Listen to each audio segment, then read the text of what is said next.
What's up, Junkies? Welcome back in for another edition of Picks in Junkies. Myself, Michael Larson, the big brother, Jared Larson, and with us at the start of the show, all the way through, the one, the only, numero uno in the Super Contest, Scott Panza. From start to finish today, Scott, how are we feeling? Feeling fantastic. Friday, we're ready to rock and roll into the weekend. We're feeling fantastic for the slate. Got a nice little Saturday plan. And then Sunday, we're ready to rock and roll. And next weekend starts Saturday football, and I'm juiced up for that because it's going to be Texans, Jets in the 4:30 slot. And, ooh, baby, that's a juicy one. So, did you watch any of the game last night, Scott? I watched not 1 second. I watched some of it. We had it on. I was at a holiday party. We had the Celtics Knicks on and the Jags Titans were on. So I was catching glimpses, but it was a pretty dull game. I saw the Derrick Henry 99-yard run. What a beast.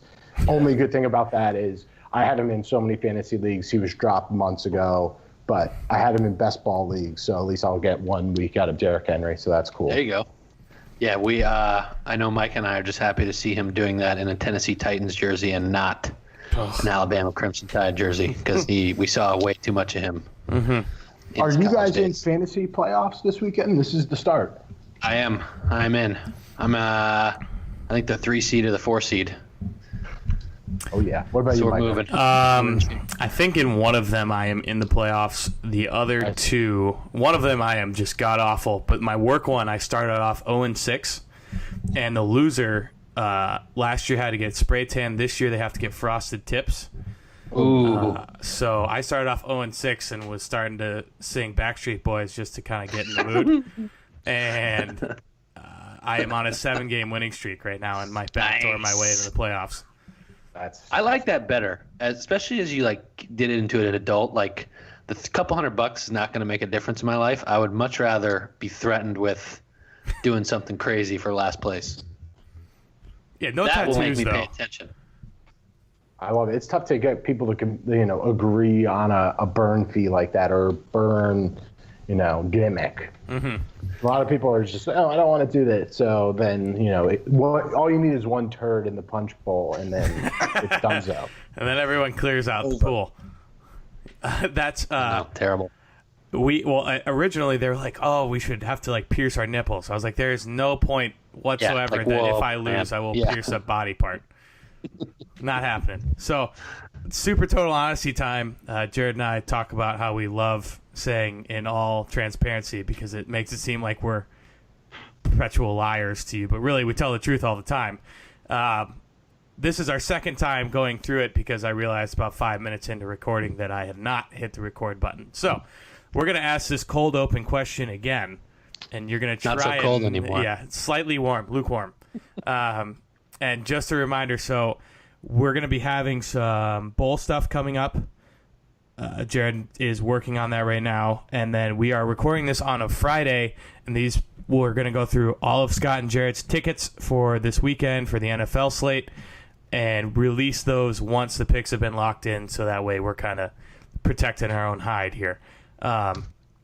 So with that, news in the sports world currently, Lance Armstrong has come out and said, hey, what's the deal here? Everybody seems to hate me but loves Alex Rodriguez. Interested to hear what you guys think for the second time, but what you guys think about this scenario. All right, I'll kick it off. So my opinion is that Lance Armstrong shoved it in everybody's face once he got found out. You'd have been better off just admitting politely and out of the jump. I mean, everyone, you can't – the argument of I didn't do it, and then get caught and then say, oh, well, everyone was doing it. That, sequence doesn't work. If you'd have just come out right out of the gate and said everyone was doing it, I was part of it, but guess what? I still kicked everyone's ass while we were all doping. I think he would have been much more warmly received by the community. But the tone that he took with everyone was not the best, including the one and only Oprah Winfrey. Oprah. I have to YouTube that. I don't remember that. But I have a slightly different theory than Jared. So first, A-Rod was always hated. When he went to the Yankees, everyone hated him because he had the massive contract. And then Yankee fans hated him because he didn't earn his pinstripes quickly enough or had some bad postseason. So there was a ton of A-Rod hate. And then add on the steroids, everyone hated him. Well, you know, he's a cheater, he's a cheater, he's a cheater.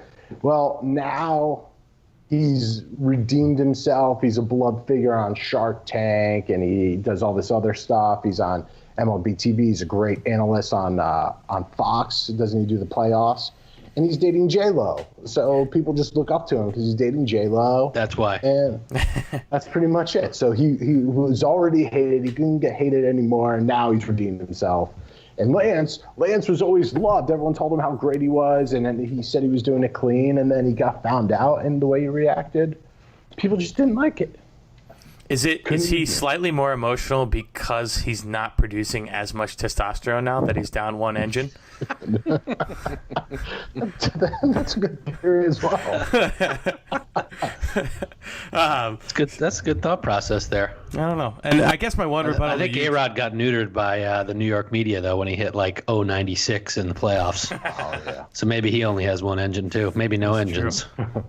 What, he has one ring. Or I don't know. I don't follow baseball. I don't know. Whatever. They do it in the summer. I go every once in a while and drink beers, and I'll show up. I mean, going to Citi Field and Yankee Stadium out here, it's fun, but I'm not paying to go see a Yankee game. Unless like I get taken out, I'm not going. I don't care. I hear that. Well, Jared and I, it's like, who wants to go to the Trop and sit in a dump and watch crap? So disgusting. That's fun.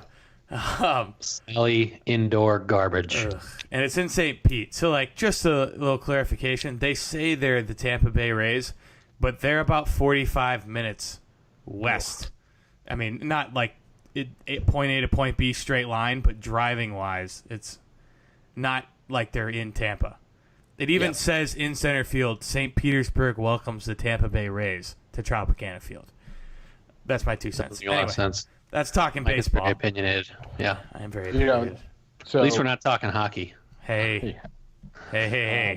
So I have SportsCenter on right now. The Not Top 10 is airing, and the 8th spot is the Charles Clay not catching that last-second heat from Josh Allen. Just so brutal. Awful. They should have won that game.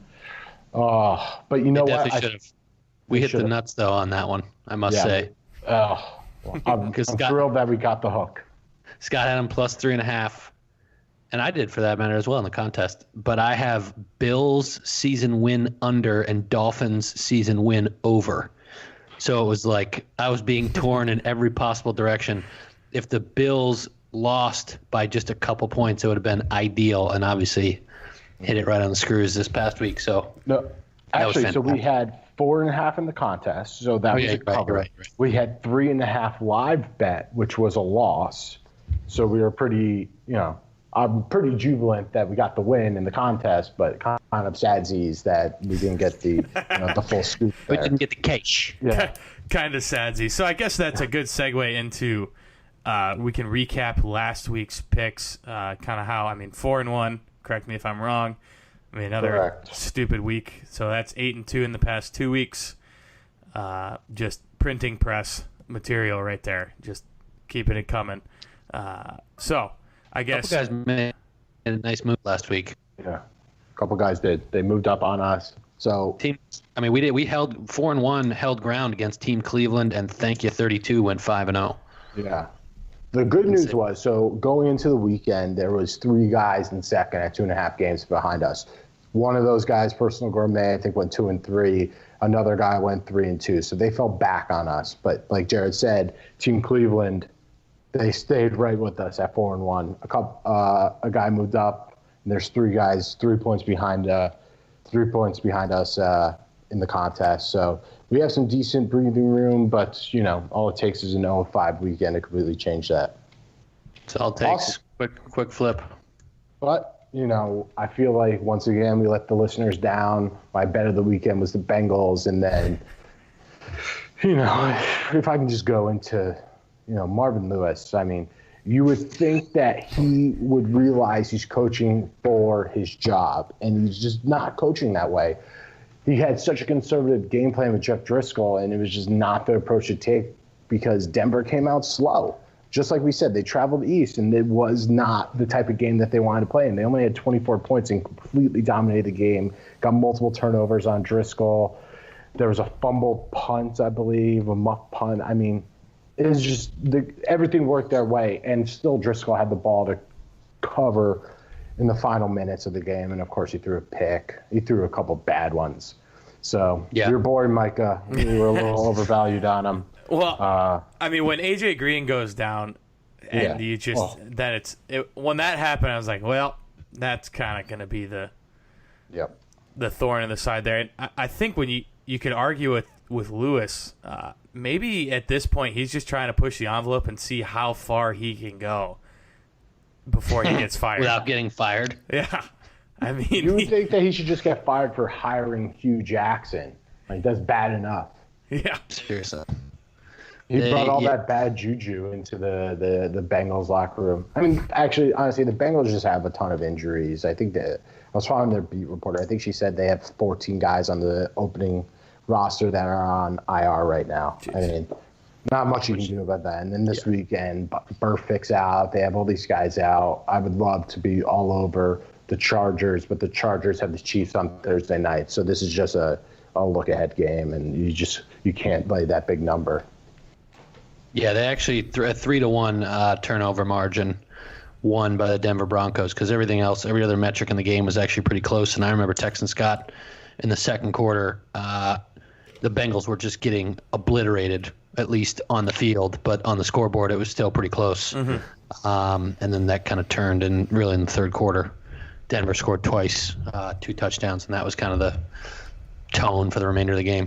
Not to get bogged down on the negatives, because the positive was for other winners that were just absolutely nailed. Rams, Talib coming back. They looked much different in the secondary. They played a great game defensively. Their offense sputtered at times, but I think it's also a look-ahead game because they got the Bears this weekend. Seahawks, Russell Wilson all day, all day, all day. The guy's the man. Absolutely. He is just the man. They are rocking and rolling right now. Bobby Wagner took a pick six on Mullins to the house, which is beautiful because then there was no backdoor potential anymore. Texans, I was on the Lombardi. I was doing VSiN. We were talking about that game, and I was like, I'm a little shaky on this. And the run defense was great, so Chubb didn't get anything going. Deshaun Watson got him out to a big lead, nailed that one. And Buffalo. We touched on it. Buffalo was game 5. They should have won. They definitely should have won. Undervalued every week. I had my own power rankings, and I benchmarked them against some of those big sites. I think they're experts on football, and the ESPN has Buffalo as the 28th best team in the NFL. I mean, they're just so far off base. They have the Bengals ahead of them. I know the Bengals have a better record, but the Buffalo Bills are a way better football team. Mm-hmm. No question. The record doesn't show it because they were stuck with Nathan Peterman. I'm telling you, the Buffalo Bills are a legit team. No one wants to go play them right now. And a really good coach, in my opinion, too. Sean McDermott gets a lot out of those guys because the roster is not great, but they play really well. And like you said, I love what they're doing, getting rid of Kelvin Benjamin and this other receiver home. Cancer. Get him out. Get the young guys going. Get them experience and start building for next year. I don't really want to face them in Week 16 when the Pats have them come to town. Oh, that's right. Is it Week 16? Week 16. No. Yeah, 16, not 17. I'm backwards on the weeks. Hopefully the Pats win that game though, because I need Buffalo to go under 6.5 total wins. So they have to win 3 or 4, Jared. I think that. So I don't think that's happening. I think it'll be all right, but we'll see. I think they get the Jets in there. Oh yeah, that's this week. That's this weekend. Jets. So I guess as aforementioned, before we get into the NFL picks, we're going to throw it just real quick round robin because everyone's watched these 2 teams this year for college football. I know, Scott, you've just been dripping the Navy games all year. Army How many Navy. passes do they average a game? Apparently, 2.7. I think everyone's saying that Army is actually a passing team now, which kind of cracks me up because that's just in reference to what? Like their quarterback for this season is 44 of 81 for 895 yards. That's like what's his butt's name from Washington State's numbers each week.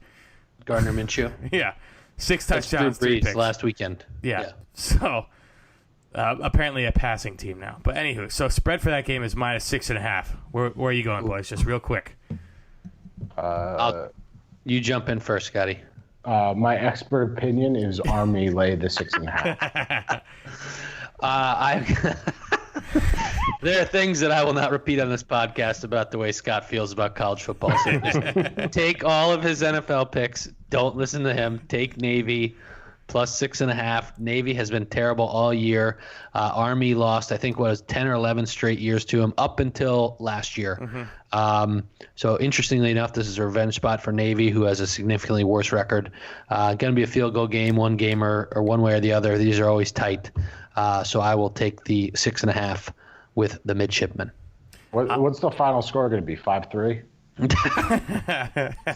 Auburn actually won a game against Mississippi State 3-2 like 10 years ago. Oh my goodness! It was it was Must terrible. watch television. I watched every second, Just unfortunately. perpetually sweating. I was at a friend's house who was a Mississippi State fan, and we were both like, "This sucks." You just sit there. The over/under is 40. If you're wondering, there, Scott. Oh my god!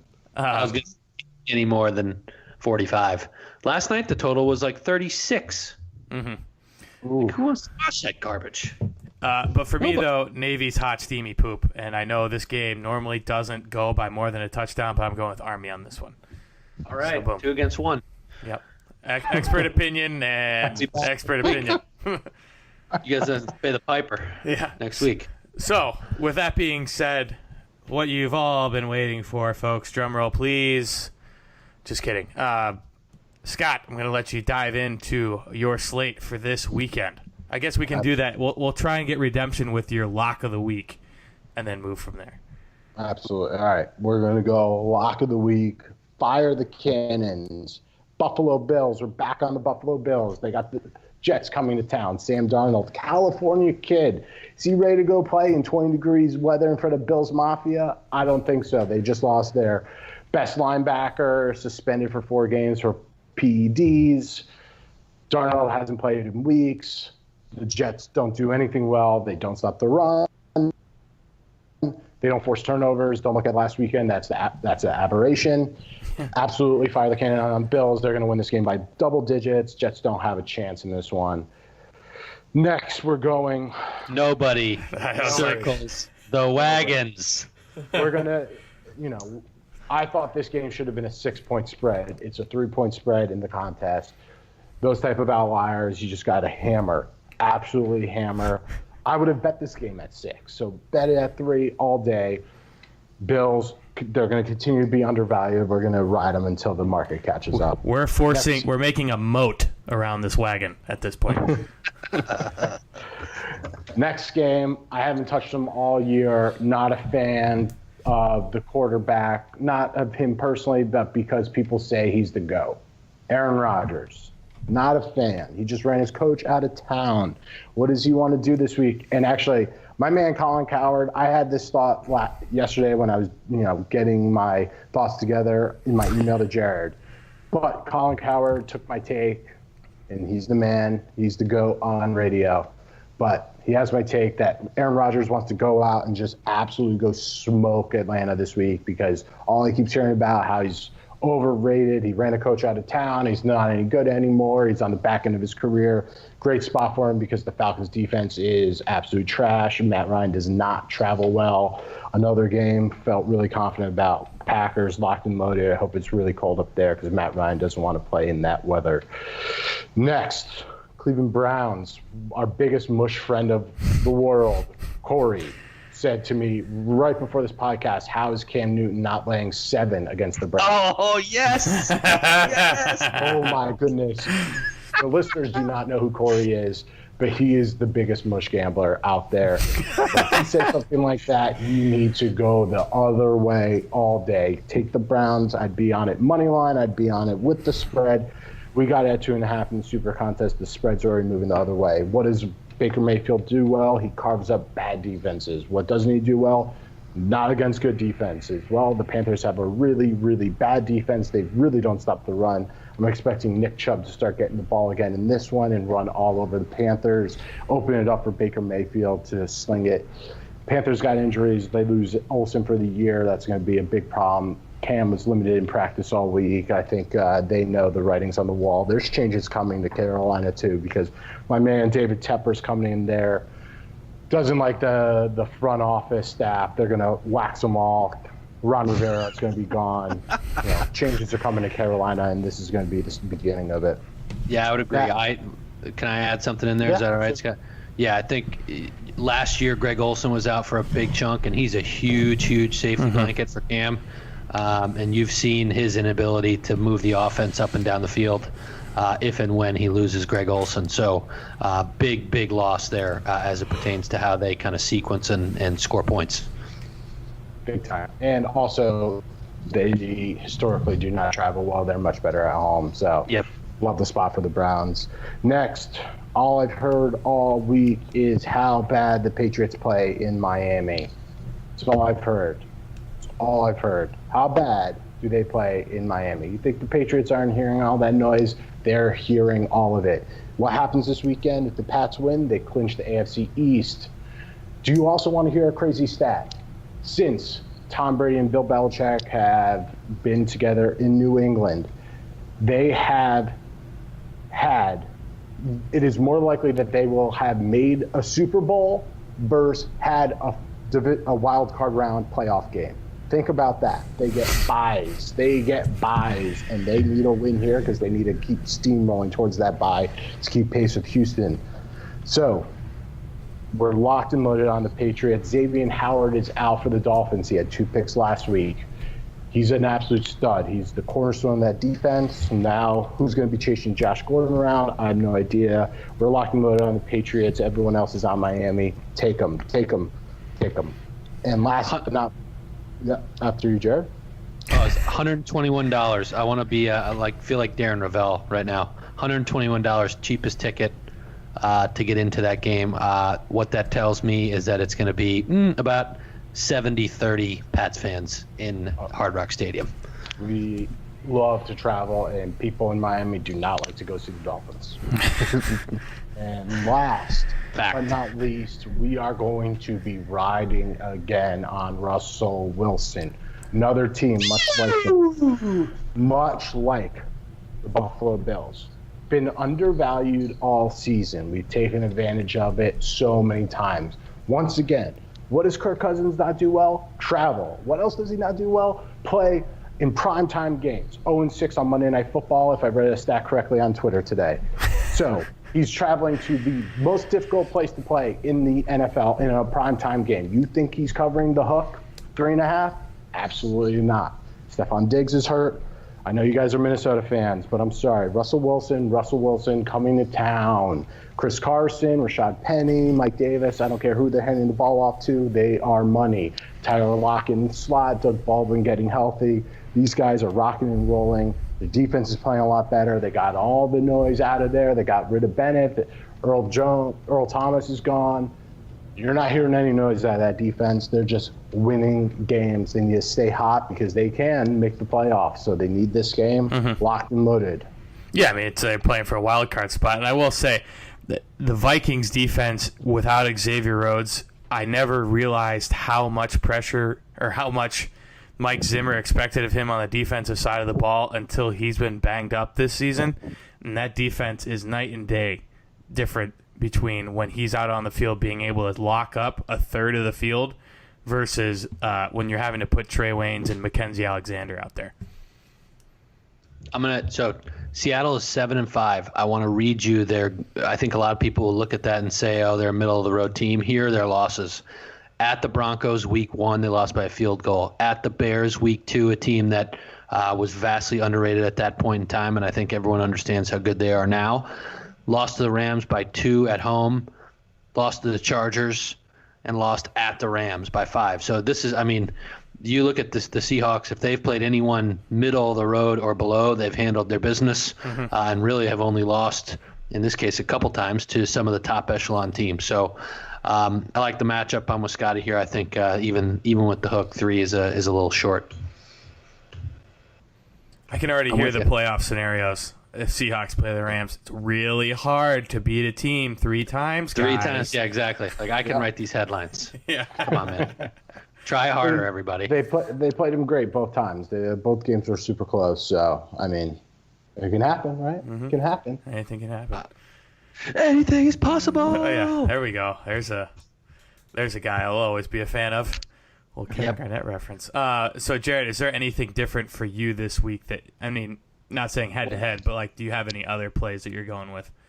Yeah, so I am certainly not going to step in front of the freight train that is Scott Panza currently, but I do have 2 games that are different. I also have Browns, Seahawks, and Packers. My 2 different were the Raiders, the aforementioned, the Pittsburgh Steelers play the aforementioned New England Patriots next week. Is that in Foxborough, Scott? It's in Pittsburgh. In Pittsburgh. So huge look-ahead spot. Oakland sucks, but they're at home. Pittsburgh got to travel out west, getting 10 points. I do think, and I was impressed last week by the Raiders, I think they still have some fight. They haven't totally given up on the season, and I think they can keep it inside the double digits. And then also the Washington Redskins and Mark Dirty Sanchez plus 3.5 against the New York Giants. The New York Giants should not be laying points on the road. I don't care if they're playing like New England School of the Blind. No business laying points on the road. So I will take the Redskins and Mark Sanchez to cover the 3.5. You know, respectfully, Jared, I mean, how do you torture yourself? You're going to be kicking yourself when you realize you bet on Mark Sanchez in the second quarter of that game, and he's 1 of 7 for 3 yards and negative 15 yards rushing. You're just going to be like, why did I do this?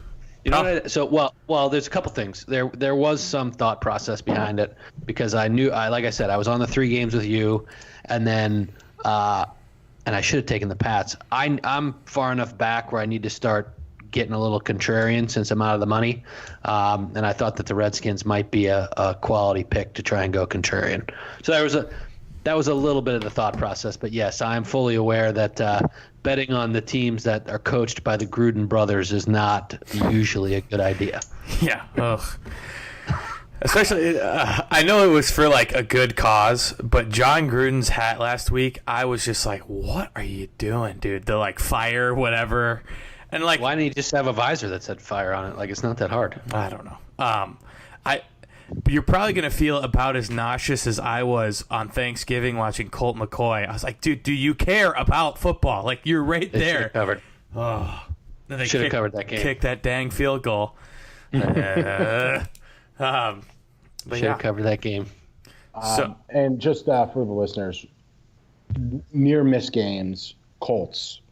All the injuries are just so scary, but it's such a good spot. If you're feeling itchy on Sunday and need some more action or don't like our picks, I think the Colts are just in a great spot. Man's probably going to move against them as long as T.Y. Hilton's playing. So the last second one, some heavy consideration there. And then just fading that Chiefs-Ravens game.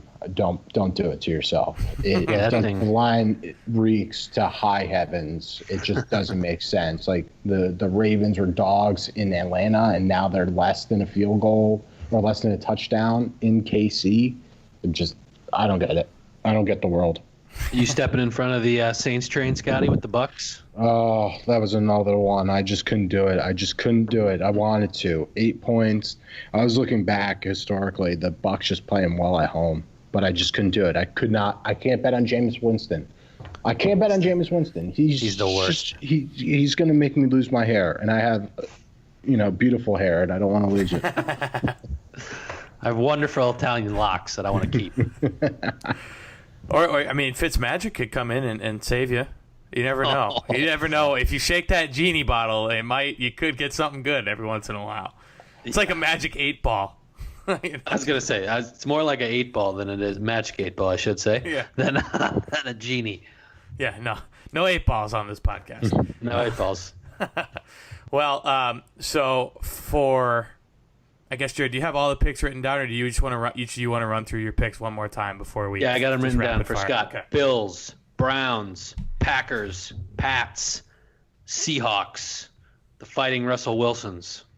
Jared, Browns, Packers, Redskins, Raiders, also the Fighting Russell Wilsons. On Monday night, tell all your friends when you're all chasing because you're a mush and lost everything on Sunday, load up on Russell on Monday night. I'm going to be up until 2 a.m. on Monday night. It's going to just ruin my week. But Hashtag team no sleep.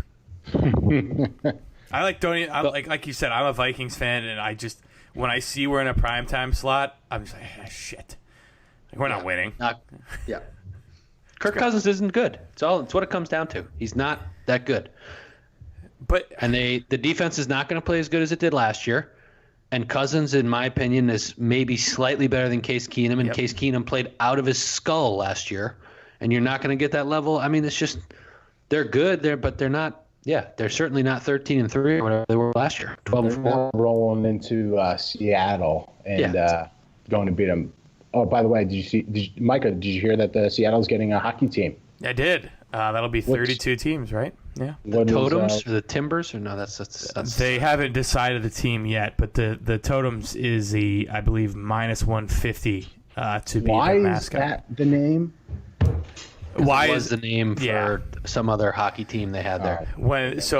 The hockey league that was over there. Scott's obviously a big fan. When them in Vancouver. I was looking at the list. There was one name I thought was actually decent. Was the Seattle Kraken? Huh. Like in the Puget Sound in the Kraken. I think that would just Phil McCracken. make a really good intro video, like the Las Vegas Knights do. Yeah. With the Kraken, I thought there was some potential there. That Vegas game, their first game at home, when they had like it was like a show. It was unbelievable. Yeah. That's cool. And it was cool that they made the run that they did. I think Seattle, it's great that they're getting a hockey team. You get an immediate rival, and you can, because they're already talking about making some sort of railway that goes between Vancouver and Seattle. And so back before the Canucks went to the NHL, that used to be the huge rivalry when they were the Seattle Totems and blah, blah, blah, blah, blah. So essentially they're now adopting it. So take notes, Big 12. That's what you should do with UCF and USF, you mush. So that's my rant right there. That's talking hockey and Big 12 football. We're losing listeners. Yes, as we speak, they're falling off. They got Scott's picks. Well, they're like, I was like, they already up. got the picks. They're out. They're done. Yeah. Now it's just us. It's just guys being dudes. So, fellas, you got any closing thoughts? We're going to get winners. Gonna I'll let get Scott winners. close up the show. And, I great slate ahead. Didn't talk about Bears-Rams. Going to be an awesome one. A lot of talk on how soft the Rams are, but I think they pulled that one out. And let's go see the Pats go clinch the AFC East so we can roll into Pittsburgh and piss off Mike Tomlin. And I'll be happy as a clam. And let's just close out the next 4 weeks, boys. Yeah, buddy. Oh, jeez. I get nervous thinking about it, and I don't even have, I'm not even making the picks. I'm just here editing the show and putting it on the line. It's getting real.